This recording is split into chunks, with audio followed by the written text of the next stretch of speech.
Hi, Nick from Healthy Habits PT. So this video is about breathing and how it can relate to increasing mobility and stability through the hips.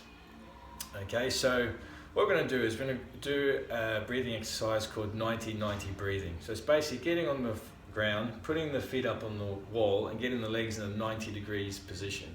So I'll just demonstrate that right now. Now I'm just going to have to move this down this way. Alright, so what we're going to do is we're going to get on the ground. As you can see, I've got my legs 90 degrees, okay, and I have the feet about the width of a squat, okay? So imagine you're doing a squat on the ground. Now, if you can get the bum a little bit closer to the wall, great, but you definitely want to have 90 degrees. Now what that's going to do, it's going to create a bit more pressure here to breathe diaphragmatically. So the breathing we're going to do is we're going to breathe through the stomach, okay? So what we're going to do, have the hands here, and we're just going to breathe 3 seconds in, 4 seconds out. So breathing in, and breathing out.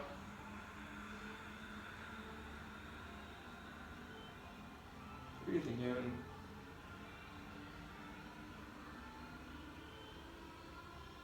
Breathing out.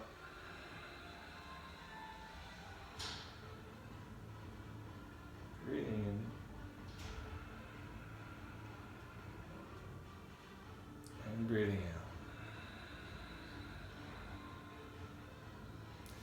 We want to have a little bit of pressure on the wall with the feet, and you might feel a little bit of tightness through the inside of the legs. So as you're breathing out, just try to imagine that dissipating.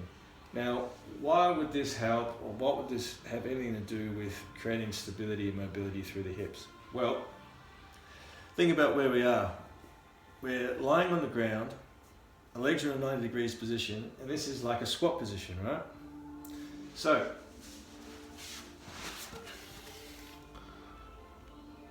when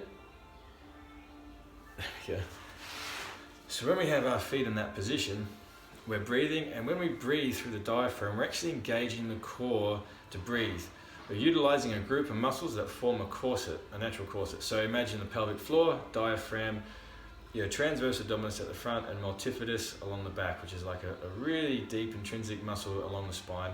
And then you've got fascia that surround the whole lot, right? And when you breathe diaphragmatically, all those muscles are on the same neurological loop, or basically they're controlled on the same loop from the brain to activate together, or at least they should be, right? Now, when you start breathing in that position, in a squat position, what you're actually doing is you're allowing the core to stabilize a lot better in that position. So when you're at the bottom of the squat, you're in that squat position, you've got more stability because that core is getting primed in that position just through breathing, okay? The other thing about that is that the other muscles attached to that pelvis, such as your quads, glutes, hamstrings, or hip flexors, once you start breathing diaphragmatically, the body uses then the core to stabilize that pelvis, and then all the other muscles that are attached to it, if they're doing more stabilization work than necessary, it gives them the chance to let go a little bit, which means the core is now stabilizing that motion, that movement, and the other muscles are easing off, which means you are going to be able to get down lower, you're going to be able to move freer, and now your core is stabilizing it instead of any other muscles, okay?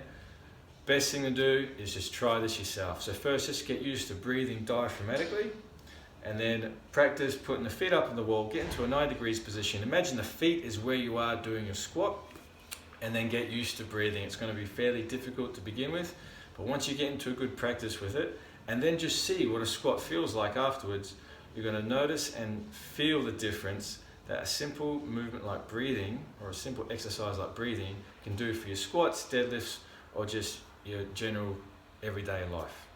All right, cheers.